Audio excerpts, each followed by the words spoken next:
Good afternoon, everyone. Welcome to our pre-match press conference to preview our game against Aston Villa. And we'll start off with standing at Sky. Hi, Sean. Hi. I think everyone saw it was a pretty good performance against Fulham without the results. So what's the message been to the players this week? A lot of good aspects to the performance. Just reaffirming that side of the game.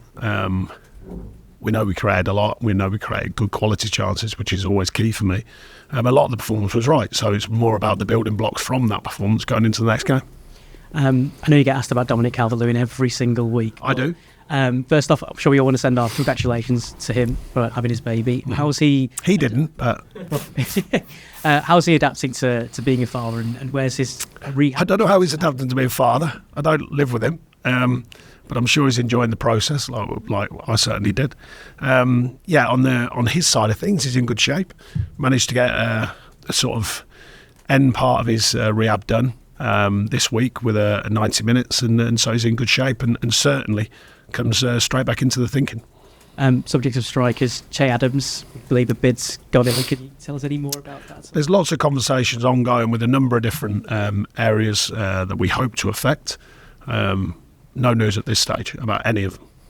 And Neal Maupay, I think it's something like 39 shots in 36 games he's had. He's certainly trying. What more do you think he needs to do to kind of break that duck that he's got at home? Yeah, he's worked very hard. He got into the right areas, which I always make clear to the players. You're in there to miss, hopefully to score, but you understand the reason. It's like being in the right place, going into the right places to score goals, because eventually you will score. And he's worked very hard last week at his performance, and you just keep going. You've got to keep going. That's what strikers do. You keep getting into the right areas, the key areas, not just him, other players as well. You've got to keep getting into the key areas to score goals. So we want to encourage all players to get into the right areas, which we have been doing. We're trying to make it about the team scoring goals as well, not just to focus on one player. We did some of that since we came in last season. Want to continue on that and building on top of that. So it's not just about one player. But he's worked very hard last week. Right, cheers, thank you. Thank you. Sean, good to see you. Has it been a frustrating week given the result, or is it been one of hope and excitement given the domination that you saw from your side? I think a little bit of both in a way. You want the team to perform well. You want the consistency I spoke endlessly about last season, because it's an important factor. And inside the game, the consistency throughout a game. And we were. I mean, one mistake for the goal, and that sometimes cost you, which it did. But there was a lot of consistent players, a lot of consistent performances throughout the 90-odd minutes. And then, the good side of that, so that's the frustrating side of it. We didn't win the game. The good side of it was a very, very good performance, I thought, generally speaking. There was other things. There's always details you look at. The fitness looked good. The shape of the side was good. We were productive. Broke the play up. The stats are very good afterwards, because obviously your eyes don't always lie. They're normally pretty reliable, but sometimes you see a game differently than when you see the stats. Stats were very strong and only really supported a good performance. So, a lot to build on, and a lot of positives at the back end of a pre-season, other than the biggest one that you're looking for. The biggest positive you're looking for is to win.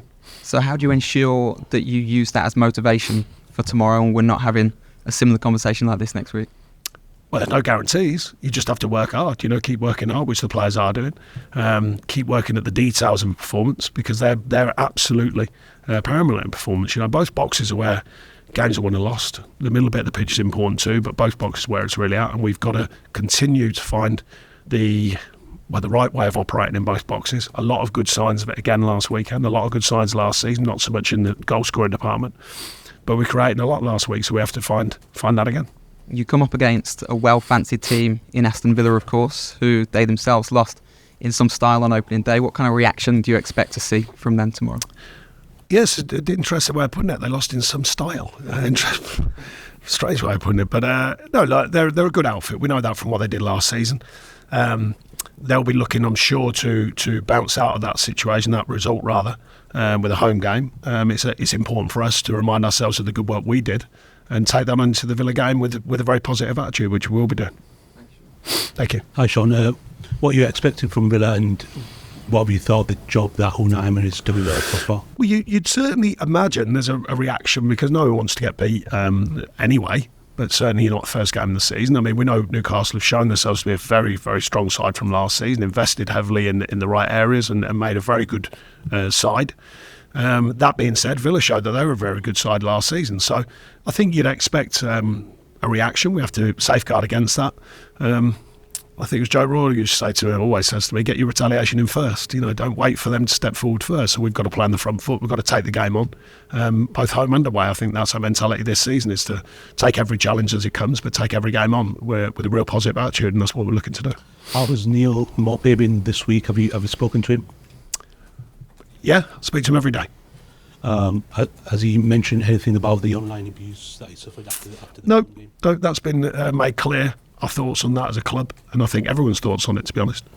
It's not often that players do bring it up and speak about the online abuse that they suffer. Do the authorities, do the clubs, social media companies need to... That's for them to govern all that sort of stuff. I can't do anything about that. I only ever remark about social media for the players to be careful with it. Against popular belief, I've said it a million times, it never seems to find the power, but I'm not against social media at all. I just always say to players, be wise with it. There's a number of people out there want to attack people about different things in their life. Footballers are bound to be open to that if they open their accounts up to everyone. So I just say always be careful of it, be respectful of it. And can you say anything about any outgoings? Maybe people like Demarai Gray, Andre Gomez, and No news. John Philippe? No news at the moment. Thanks.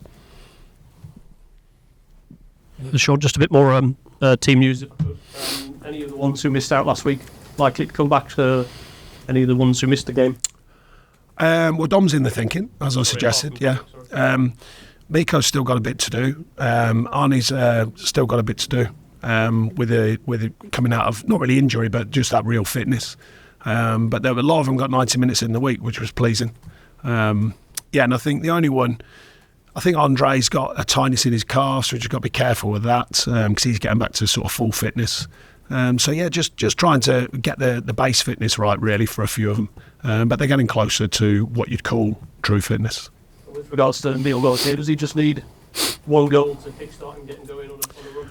You never know. I mean, look, the world of strikers it can be like that. Sometimes it's not. The main thing is he's come back very, very fit. He's working very hard for the group, and I think that's an important factor. Keep getting in the right areas, and goals do come your way. Just needs one to maybe go in off his back. Well, yes. I mean, there's a lot. We've seen it down the years. Sometimes you do need a break, one that just hits you and goes in. That's sometimes a way again to start it again. Ideally, you want to. I'm sure all strikers want one by design. Good run, good finish. But he gets in the right areas and he continues to do that, and that's what we want him to do. I know. Finally, you've got games to prepare for on Sunday, but obviously the Women's World Cup final. Will you have the chance to watch it? Yeah, we were training, unfortunately, for the semi-final, and we got the game prep on Sunday, but I'll try and catch as much as I can, and obviously wish them well. We'll go to Julia at Radio Mez. Hi, Sean. Last season, away wins were difficult to come by. I think from February onwards, there was only one, but it was the Brighton one, which was the other end of the scale and one of the more impressive performances of the season. Over the summer and now, is there anything you're doing to look at away games differently in order to get more points? I think there was a number of close occasions when we played very well. I remember one that jumps off the page from last season. It was the Forest game. I thought we dominated large parts of the game, played very well. As good a away performance other than the result. So, the fine lines are there. That was quite clear. Others we didn't. Obviously, we didn't perform well, but that one definitely was one. Leicester was another one. Really big performance against a top side at the time in Brighton. So, I mean, you're never a million miles away. And I think the adding the idea of the mental side of the game, adding the approach away from home, adding the belief factor, because we always travel well, our fans travel well and support us. And I think it's just layering up on top of that. But I think the idea is, it's never that easy. You want the ideal mentality going into games home and away is actually the same. You want the same thinking, the same thoughts, the same belief in what you do. We obviously know statistically that's never, or very, very rarely over seasons is that the case.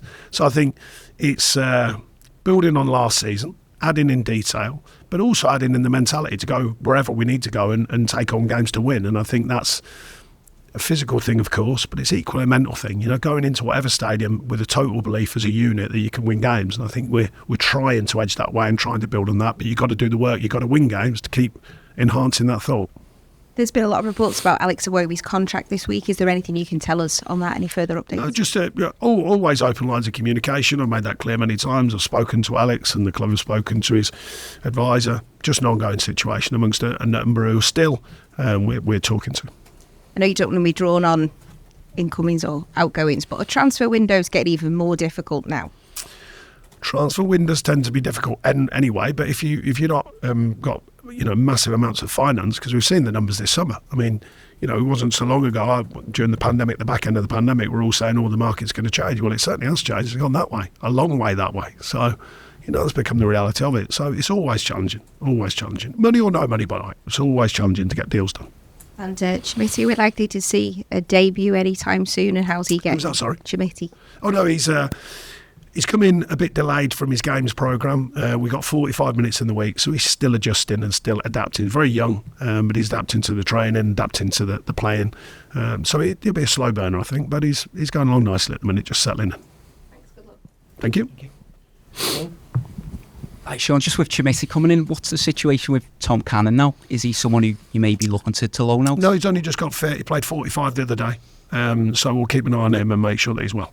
Once you maybe do bolster the attack, is he someone who you maybe look to get back out in the Championship again? Obviously? Yeah, well, we're keeping our minds open really at this stage. We haven't got a big squad, as everyone knows. We haven't got massive numbers of strikers. That's quite obvious. So no, he's in the building for now, and then we'll view it accordingly as the window sort of comes to the end. Just Dwight McNeil, how's he getting on with his recovery? Yeah, he's going all right. Yeah, I spoke to him today. Just on the light stuff now, but getting back on not quite on the grass, but getting back in the running and really building a sort of true strength, if you like, to his ankle. No, he looks well and he seems okay in himself, so just making sure he's on the right pathway back. Can you just ask something about Jean-Philippe Cabamin? Obviously he's come back from Trabzonspor last season on loan. His agent said earlier this summer that he doesn't think that he'll play for Everton again, so is there any potential movement on him? Yeah, there's no news at the moment, but he's not back with us at the moment, so we're monitoring his situation. Someone who, obviously, with his age, is saying that you'd potentially look to allow to leave if an offer comes in. Well, we'll wait and see. Yeah, we need an offer to come in first.